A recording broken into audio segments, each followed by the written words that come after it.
Bonjour! Hello, my name is Lee Matthew Jackson. You are joining me live, and let's take a look at Clientjoy. Clientjoy is relatively new to the scene and is a product that will help you as an agency owner run your business. It focuses primarily on the customer relationship management. So you can manage your customers, manage your leads, manage the proposals and the invoices, but it also includes an API allowing you to integrate with third-party solutions such as your project management system. I would highly recommend you go ahead and check out episode number 288. That is the most recent episode of the Agency Trailblazer podcast over here, which you can see right now on my screen. Yash shares his story with regards to building an agency in a crowded market.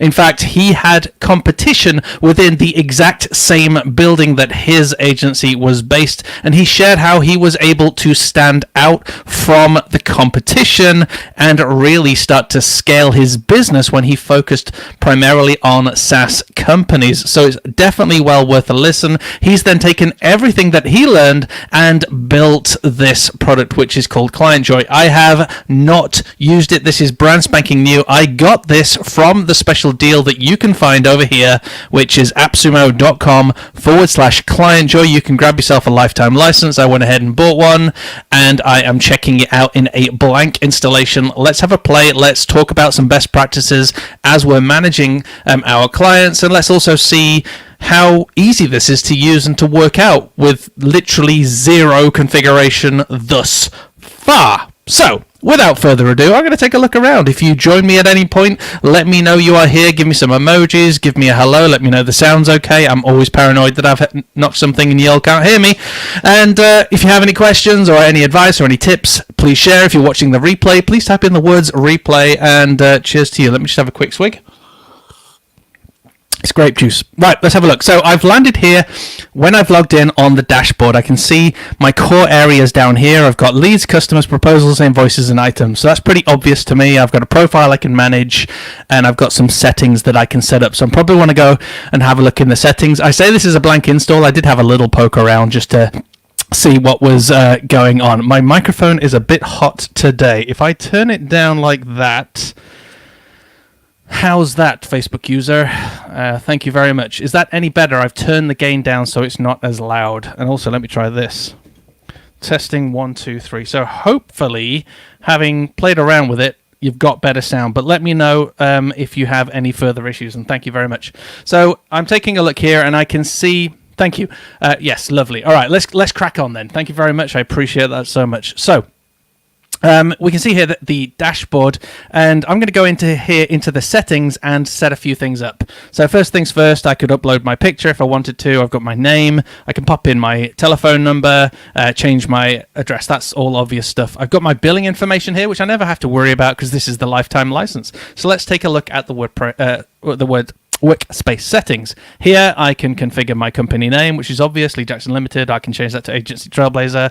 I can change my brand color. Thank you actually gives me a hex code, which is good. I can change my location, which is very important, especially when I'm doing things like invoicing in the future. And I can set up my time format. For me, it's 24 hours, which is fine. Company information, I've not really set much of this up, so I've thrown a few pieces of information in here. So this is our accountant's location. So this is the stuff that goes on the billing. I need to put in my VAT number, which is really good to see, in fact, on a product where they've actually considered your VAT number and allowing you to display it. It's something that I've had to add as a custom field in other systems in the past. So they've obviously thought about Europe and the UK as well, which is great. I can also invite team members, of which I've not invited anybody as yet, but this is great. And obviously, depending on what package you get, you can invite more people. I've also then got the management of my proposals. So I can set up the prefix, I believe. Can I set up? Yeah, I can say, do you have to? Oh, that's cool. So I can set up my prefix. I can also say how many days I want it to expire on, and I've not played with this, so I'm guessing right now. Invoices, I imagine, is pretty much the same. That's good. I can say whether invoice. I can start it on number based. I can do anything like that. That's cool. So I can create unique ones. I always like to be able to start my invoice at like 3,000 or 4,000, so it doesn't like look like you've got invoice number 1. Next invoice number, let's say it's 3055 or something along those lines. Default client note, so I can put in some default information and terms. We always recommend, of course, you put terms into your invoices, because if your insurance company are going to insure the projects that you work on, everything that you quote on, the invoices that you send, then you need to make sure you have referenced your terms and conditions, because when the client responds and or pays, etc., then that is deemed, at least by my insurer, you need to check with yours, that is deemed as an acceptance of the terms. Thus, if there are any issues, my insurance will protect me if there are any legal issues, etc., etc. So always make sure you do stuff like that. Payment methods is great. I can integrate a few payment. I've never heard of Instamojo. I am very tired because my young son, newborn, doesn't sleep. I think I need some Instamojo right now, but I would obviously add in Stripe and PayPal, which are 2 great ways to get paid. And it looks like there's a few other options here. Authorize.net, checkout, spelt wrong, Yash, if you're watching this, mate. You need to fix that. Payoneer, and yeah, that's pretty obvious. I have had a play around in here. This is currencies, which is really good to see. I can set up multiple currencies, so that's a good first impression if I can invoice in multiple currencies and manage multiple currencies. Custom fields is something that I was really pleased to see, especially if I want to put things in leads. So if you add a custom field, I can select where I want it to go. And you've got some options here, which even includes the select. So if I want to do some sort of tagging system, etc., then I can add that to any of those data sets. So very, very pleased to see that. I haven't done it. Don't really need it right now, but it is there. There are also some email templates. I can see here I can send invoice to customer, so I can activate these templates. And if it wasn't obvious, but by clicking on it, that allows you to edit it, which is also very cool. And it gives you some shortcodes here. It doesn't actually show you any other shortcodes, so I assume you just use the shortcodes that are available in here and then you update the copy. I guess it's also the same with proposals, so that's pretty good. Really nice, clean interface. Again, pretty impressed so far. Finally, integration. They've got some integration coming soon. Now, I do believe they already have the integration in version 1, but what we're seeing is version 2, which is the new beta version of the new skin, and they want to they're adding these integrations pretty soon. And let's double check. I'm pretty sure that the API must be included in this deal. Let's have a look. View plans for more information. Yes, including Zapier, blah de blah de blah. So even though it says coming soon, that will be included for us, which is great. All right, let's take a look around. So my dashboard, currently I can switch between currencies. I presume that just totals up specific invoices I've sent in those currencies, so I'd have to switch between all rather than giving me an exact total amount. So maybe we should create a couple of invoices to try that. Nothing to do, obviously, on the dashboard, but let's create our first lead. So to create a lead, nice and easy, and we're going to create John Smith. John at smith.com, and we can just do Smith Limited. I can't spell when people are watching. Stage. Oh, this is good. So I like to manage my stages, like with the kind of needs analysis, quote sent, proposal, all that sort of stuff, and be able to work my way through. So they've already given us some. I don't know if these are rateable or whether these are editable, but let's say this is a discovery. So we're in the very early leads analysis stage. What's the title of John, director? Source. That's good. I can find out, and I can yes, you can add sources as well. That's good. So this means you can say whether or not you found them from an exhibition, you found them from an online event, you found them through networking, it was through a print campaign, etc. And that's very useful when you are tracking where your leads come from, because obviously that's where you want to put more of your spend. If you are attracting more leads and thus qualifying and thus converting those leads, you want to be able to track that source. So I would encourage you to use that religiously, because in a year or two's time, or even in 6 months' time, that is going to be really valuable information to you with regards to what is working best for generating leads. And always do more of what works. Currency, let's set GBP. Deal size, well, this is a lead, so we've got here our name, email, phone. I wonder if this also creates the customer. That would be interesting, because this also seems to be combining everything. Or maybe we have to convert the lead to a customer in a second. Let's find out. This works. Each CRM works differently in this. Let's say this deal size is worth about 3,000 GBP. Right, okay. Our conversion probability is here, so that is actually separate to the stage, which is fine. I'm going to say that I'm at, say, 30% likelihood. I don't know if I have to put a percent. It doesn't say, but when I try and put a percent, it doesn't let me. And then here, let's just put in that for now. Save. So we now have... Ooh, this is nice. So we've got a lead that's in the discovery phase. I'm going to call him, have a conversation, and I can move that on into the qualified section. So let's take a look at this. Great. Right. So now that I've got into the qualified section, I can now say that I had a meeting with John and it was absolutely fascinating and blah, blah, blah, blah, blah, blah, blah, blah, blah, blah, and then save, which is awesome. So that will be timestamped and everything. I can keep a history. I can also add a tag in here as well if I'm relating this to anything in particular. I'm not going to do that right now. I can upload any files as well. I could even copy and paste in any emails that I've sent, which I would always recommend if you've got some sort of history of emails or messages with the client. Then make sure you do. Every time you have a call, write a note, say what you said, because if you're off, it's great for someone else to be able to carry that on. Okay, so let's move along a little bit. So we've done our initial lead. John isn't entered in as a customer yet. That's fine. Let's move him across to in conversation. So we're in conversation now. We're also going to edit. How do we update the lead? So update lead. Let's say now that we're in a better conversation period, we're at 60% likelihood. Let's go to the dashboard as well, see if that affects any of our numbers. Let's take a look.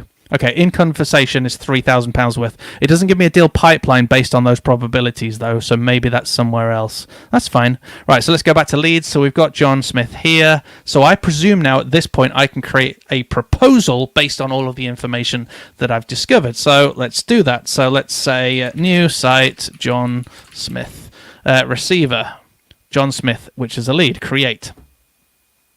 So far, very easy to understand. I would have personally liked to see those probabilities next to those stages so that I don't have to keep updating the probability and I don't need to keep thinking about the probability every time. For us, it's normal for the probability to be pretty standard. If you're at needs analysis, you're at 10%. If you're at the negotiation and a review stage, then you're usually at, say, 70%. And those are quite easy to stick numbers against, and then you can do your reporting. Right, let's take a look at the proposal. Obviously, I'm not going to write a massive proposal, but... let's just put in some example text for now. There we go. And let's take a look at what options we have. So I can add stuff from here, or I can drag stuff in. And that's interesting. Pricing table, I can't. Wait for it. That seems to be a bit early. We can't wait for you to exceed expectations. We need a little more time to get there. Okay, so that isn't so great, that there is nothing. I can't drag in any prices. Although there is a section about items, so I don't know whether they'll come up. Table... Okay, so this looks like, at this point, I can just add text and images. Okay, interesting. Text and images, and then save. So what can I do? Open preview. Yep, so there you go. Obviously, I've not added an image. Let's take a look. Proposal, John Smith recipient. This is the layout. So I can change things like the fonts. I can change all the merge fields. Oh, that's kind of cool. Oh, right. So the merge fields. Yeah, because I was wondering how you did that. So merge fields wise, you would need to then go ahead and put in things like these merge fields wherever you want them to appear. Okay, so feedback. I don't like this at all. At least not yet. Yash, I'm sure you will improve it, but you did say that you wanted really good feedback. So, it wasn't obvious to me that I could find my layout. These shortcodes. So they were tucked away in here. That's adding a new page, which I've just pressed, and I don't. Oh, and there's the other page. So that moves that page down. Okay, let's delete that. So we're in here. I believe I have to start typing that in, and then I can find my relevant shortcode. That makes sense. That's better. So at least I can add those in, and I can see the tags, and they're highlighted as tags. So that's good. I don't see, though, an option to pull in from a template, because what I would do at this point is I would have designed a template and potentially wanted a template in advance for me to just repurpose, so that every time I send out a proposal, I'm just filling in a few blanks. So this looks like, folks, you would need to do a little bit of work to make your proposal look how you want it and add all these shortcodes in and make it look super awesome. And then you'd be able to send, and it does look like pricing table is missing at the moment. So let's save that and close it. I don't actually want to send that because that John@Smith might actually exist. But we have here a proposal, and I can right-click on it. Oh, I can view as the customer. Can I? Is that how the customer would see it? Right, that's how the customer would see it. Brilliant. And then the customer can also then press accept, and they can also download it. So accept proposal, draw. Oh, that's good. They can sign it. That's pretty good. Accept and sign. All right, so we've just had our proposal accepted, and we will have had to, I assume, pulled that price as a shortcode. Let's just take a look if I update it. I said this was first impressions, didn't I? Proposal amount. Where do I put the proposal amount? So I've got all of that information, which I can pull in from shortcodes, but I don't see the proposal amount. I see the currency, I see the colors and everything. So again, if you're watching this, Yash, which I am going to send this to you to watch, I would definitely like your thoughts on that. Let's go back to the lead and see if it's in here that I need to set all of that. So let's go to update the lead. I'd set the deal size there. Address information. I don't need any custom fields. I've got no deal amount there. Let's go back to the proposal.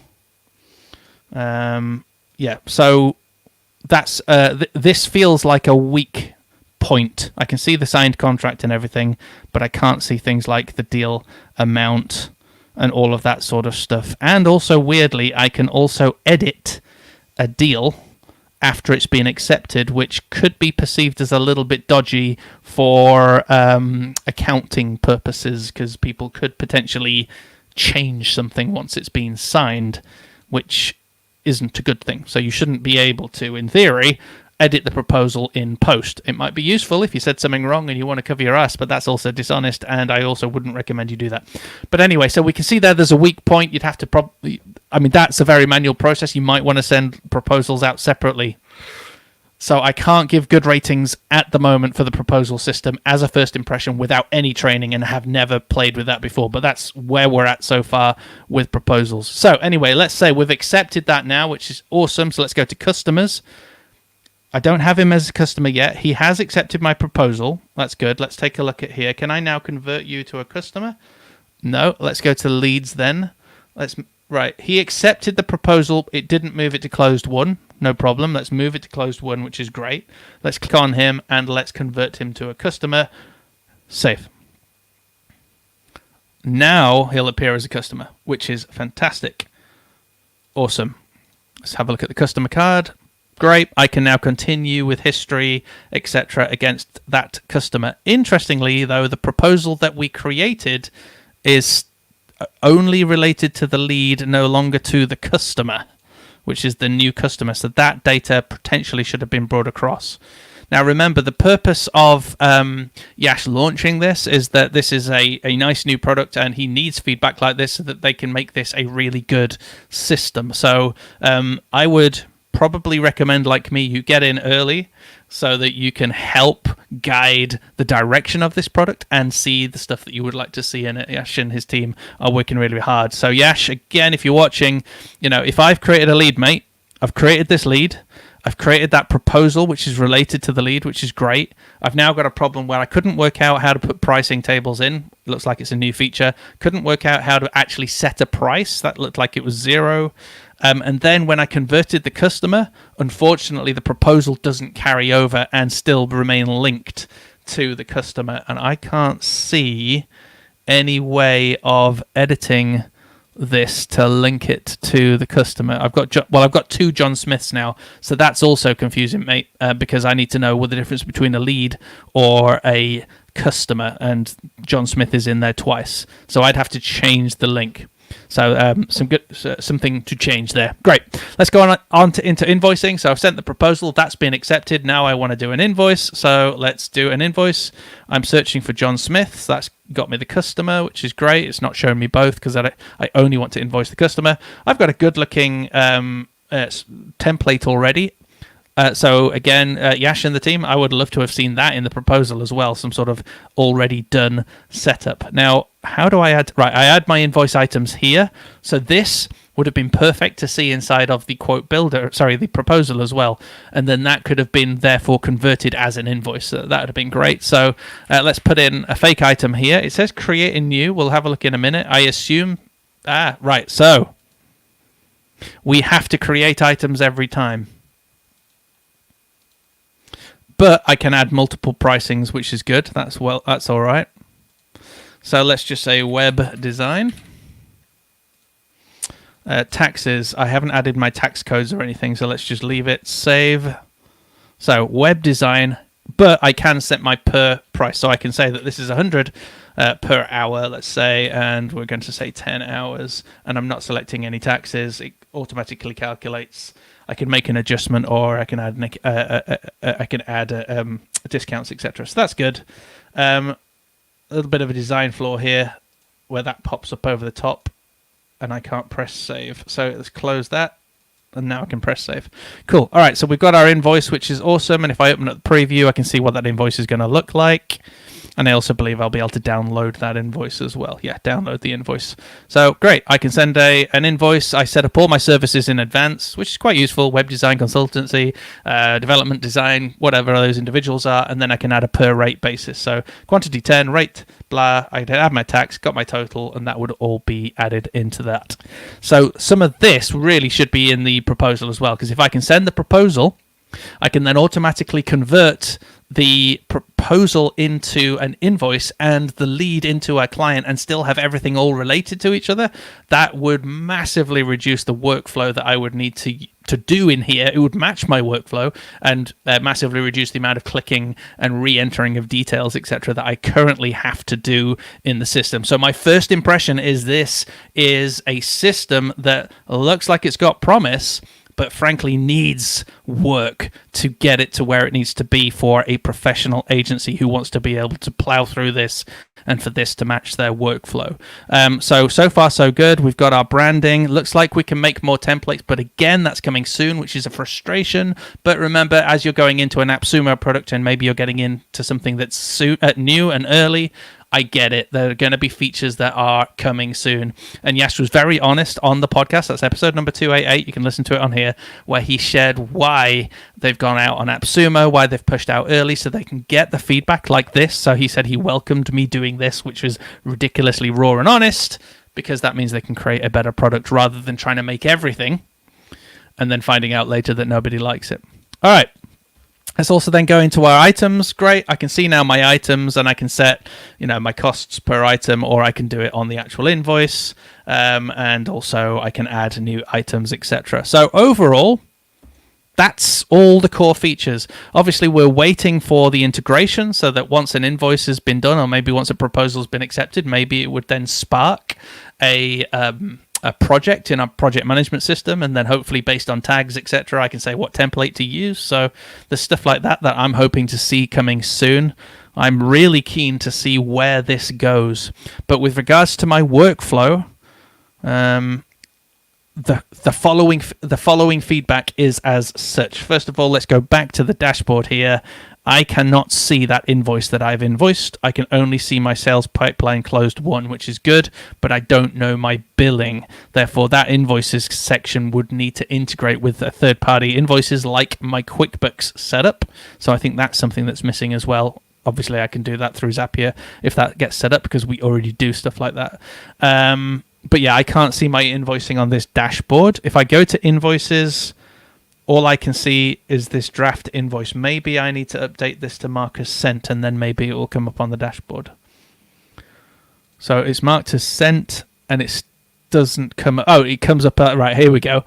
Outstanding invoices. That makes sense. That's a bit better. And then I'd still have to update this. So with my workflow as a business, we use QuickBooks. Many use Xero. and that's an accounting package that would be used depending on the country and the location that you're in. And normally your accountant or the government or whomever would recommend you use one of those, especially for things like tax accounting, etc. So having that integration, I think for me, would be absolutely essential. We can do it once the Zapier integration is available. That would be something we'd need to do manually. Ideally, Yash and the team may at some point consider doing direct integrations into, say, Xero and into QuickBooks, because using a system like this does not necessarily give me my chart of accounts, my profit and loss forecasts, and all the other stuff that I need to be able to see as a business owner, which I can so easily do in a fully fledged accounting system. So I would like to see that as well. So overall, first impressions, lead management, I love this interface. That's really nice. I love this particularly because I can track my history and I can see my related proposals. Didn't like the proposal builder at all. Feels like it's not ready. It feels like there's a lot missing, which is a shame. But I'm sure Yash and the team will update that, especially the invoicing section. Adding line items in the invoice section, it's easy. So it seems to make sense that whole system would also be available in the proposal. The next thing I didn't like was that when I converted the lead to a customer, it didn't carry the relationship through. But also, John Smith now appears twice in the proposal if I'm trying to relate that proposal to something else, and it doesn't differentiate between it being a lead or a customer. So that's certainly something that would need doing as well. And then finally on invoices, I was pretty impressed with invoices overall. That's really nice. So overall, a system that has promise. It's very early days. This is the new version of a slightly older product. So the Clientjoy version 1 has been out for some time, but this is version 2, I believe, where they are looking at expanding, changing. It's a nicer, cleaner interface. Certainly has promise. Don't know what you think, guys. Do you think it's too early? Do you think they went out on Appsumo too early? Do you think they did the right thing? Listen to episode number 288. I recommend that, particularly to find out Yash's story, because there are lessons that you can learn for your own agency in that, but also why he went live with Clientjoy on Appsumo and the team. So this has been a raw and honest review. Yash, I hope we're still friends. Take care, folks. Thank you as well, Tristan. Yes, track those leads and follow the money. And with that, folks, take care. Be good. And if you can't be good,